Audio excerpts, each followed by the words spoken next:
അപ്പൊ ഈ മുജാഹിദ് പ്രസ്ഥാനക്കാർ മതത്തെ പൊളിക്കുന്നു. പൊളിച്ചിട്ട് എവിടെ എത്തിയെന്നറിയുമോ? നേരത്തെ ജാറം പൊളിക്കണമെന്ന് പറഞ്ഞൊരു മൗലവിയുണ്ടോ? മദ്ഹബിന്റെ ഇമാമുകളെ കുറ്റം പറഞ്ഞൊരു മൗലവിയുണ്ടോ? ഉമർ മൗലവിയുമാണ് പേര്. ആ ഉമർ മൗലവിയോ അതാ ബഹുമാനപ്പെട്ട ഇമാമികളെ മുഴുവനും കുറ്റം പറഞ്ഞു. കുറ്റം പറഞ്ഞപ്പോ മദ്ഹബിന്റെ ഇമാമുകളെ അവഗണിച്ചു കളഞ്ഞു. അതിന് അല്ലാഹു കൊടുത്ത ശിക്ഷ എന്താണെന്നറിയുമോ? മകനെ അല്ലാഹു സാമിയാക്കി കളഞ്ഞു. ആ സ്വാമിയുടെ ഫോട്ടോ ഒന്ന് കാണിച്ചു വിടുമോനെ. ഇത് കാണാൻ നമ്മുടെ കണ്ണിന് കാഴ്ച നൽകിയ അല്ലാഹുവിന് സ്തുതി. അൽഹംദുലില്ലാഹ്. ഈ നിമിഷങ്ങൾ ചരിത്രത്തിൽ അടയാളപ്പെടുത്തപ്പെടുന്നു. വിദഈ നേതാക്കൾക്ക് തങ്ങളുടെ പിന്മുറക്കാരിൽ സ്വാമിമാർ പിറക്കാതിരിക്കാൻ മഹാന്മാരെ ബഹുമാനിച്ചേ തീരൂ. ഇത് തെളിയിക്കുകയാണ് ബഷീർ മാസ്റ്റർ. EK ഹസൻ മുസ്ലിയാർ എന്ന സുന്നി പണ്ഡിത തേജസിന്റെ സമക്ഷത്തിങ്കിലേക്ക് വിലാസം മാറി ഉമർ മൗലവി അയച്ച കത്ത് ചരിത്രത്തിലെ കറുത്ത അധ്യായമായിരുന്നു. ആ കണക്ക് തീർത്ത സുന്നി പ്രവർത്തകർ ഉമർ മൗലവിയുടെ മകന് ആ കത്ത് തിരിച്ചേൽപ്പിച്ച് ചരിത്രം സൃഷ്ടിച്ചു. ഒരുപാട് ചർച്ചകൾ നാം ചെയ്തു. ഇതിനിടയിൽ ഏറ്റവും പ്രസക്തവും പ്രബലവുമായ ഒരു വിഷയം താങ്കളെ സൂചിപ്പിക്കേണ്ടതും അതുമായി ബന്ധപ്പെട്ട ഒരു കത്ത് താങ്കൾക്ക് കൈമാറേണ്ടതും അനിവാര്യതയാണെന്ന് ഞങ്ങൾക്ക് ബോധ്യമുണ്ട്.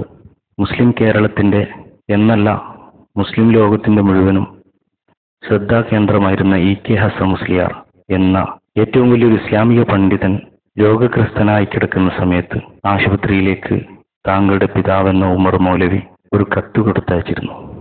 ഒരു മനുഷ്യൻ ഒരിക്കലും ചെയ്യാൻ പറ്റാത്ത അത്രയുമേറെ ക്രൂരത നിറഞ്ഞ സന്ദേശമായിരുന്നു ആ കത്തിലുണ്ടായിരുന്നത്. ഇസ്ലാമികമായി ജീവിക്കുകയും മുസ്ലിങ്ങൾക്ക് വഴി കാണിച്ചു കൊടുക്കുകയും ചെയ്തിരുന്ന ഞങ്ങളുടെ ശൈഖുന EK ഹസൻ മുസ്ലിയാരുടെ ജീവിതത്തെയും വിശ്വാസത്തെയും അപമാനിക്കുകയും ചെയ്യുന്ന വിധത്തിൽ താങ്കളുടെ പിതാവ് ഉമർ മൗലവി EK ഹസൻ മുസ്ലിയാർ താങ്കൾ മുസ്ലിം ആവണം എന്നാവശ്യപ്പെട്ടുകൊണ്ടുള്ള കത്തായിരുന്നു അയച്ചിരുന്നത്.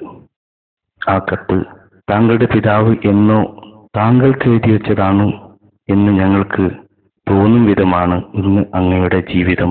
അതുകൊണ്ട് തന്നെ ആ കത്ത് വിലാസം മാറി ഞങ്ങളുടെ നേതാവിന് അയച്ചത് തിരിച്ചങ്ങയുടെ കൈകളിലേക്ക് തന്നെ ഏൽപ്പിക്കണമെന്നത് ചരിത്രത്തിലെ ഒരു നിയോഗമാണ്. അതുകൊണ്ട് തന്നെ സമൂഹത്തിന് വേണ്ടി, മുസ്ലിങ്ങൾക്ക് വേണ്ടി ഈ കത്ത് അങ്ങക്ക് ഞങ്ങൾ കൈമാറുകയാണ്.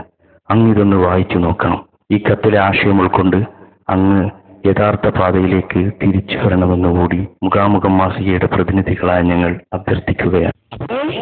പണ്ട് മുഴുവൻ ആലിമീങ്ങളെയും കാഫിറാക്കിയ മുശ്രിക്കാക്കിയ മൗലവി അയാളുടെ മകൻ സാമിയായി. അൽഹംദുലില്ലാഹ്, ഒരു ഖാലിദ് മരിച്ചാൽ ഒരുപാട് ഖാലിദുമാർ വരും കേട്ടോ. അതുകൊണ്ട് ഹസൻ ഉസ്താദ് അവരുടെ ശിഷ്യന്മാർ പിൻഗാമികളെ തിരിച്ചയാൾക്ക് വന്ന് കൊടുത്തുള്ളൂ.